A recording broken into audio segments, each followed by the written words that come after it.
ఎప్పుడైతే సినిమాలు మానేసి రాజకీయాలకి వస్తాను అని విజయ్ తలపతి సంచలన వ్యాఖ్యలు చేశారో అప్పటి నుంచి ఈయన పేరు కోలీవుడ్ లో హాట్ టాపిక్ గా మారింది. అంతేకాదు టీఎంకే అనే పార్టీని కూడా స్టార్ట్ చేసి ప్రస్తుతం రాజకీయాల్లో బిజీగా ఉంటున్న ఈయన గురించి తాజాగా ఒక వార్త నెట్టింట చక్కర్లు కొడుతోంది. అదేంటి అంటే తాజాగా పహల్గాం ఉగ్రదాడి గురించి ఇండియా మొత్తం ఎన్నో వార్తలు వినిపిస్తున్నాయి. ఇలాంటి నేపథ్యంలో పహల్గాంలో విజయ్ తలపతి 2 నెలల పాటు ఉన్నాడు ఆ హీరోయిన్తో అంటూ ఒక షాకింగ్ వార్త అయితే సోషల్ మీడియాలో వినిపిస్తుంది.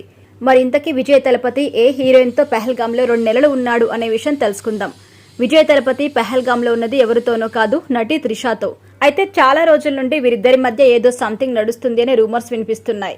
అయితే ఈ వార్త వైరల్ అవడంతో వారి మధ్య డేటింగ్ వార్తలకు మరింత ఊతమిచ్చినట్టుగా అయింది. అయితే అసలు విషయం ఏంటంటే పహల్గాంలో చాలా సినిమాలు షూటింగ్స్ జరుగుతాయి.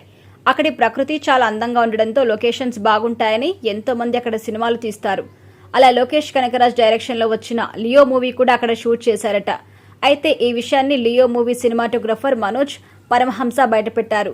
లియో సినిమా దాదాపు 2 నెలల పాటు పహల్గాంలో షూటింగ్ చేశాం. అలాంటి అద్భుతమైన ప్రదేశంలో ఇప్పుడు ఉగ్రదాడి గురించి సంఘటన గుర్తించుకోవడం ఇష్టం లేదు అన్నట్టుగా పోస్ట్ చేశారు. ప్రస్తుతం ఈ సినిమాటోగ్రఫర్ పెట్టిన పోస్ట్ నెట్టింట్లో వైరల్ అవుతుంది.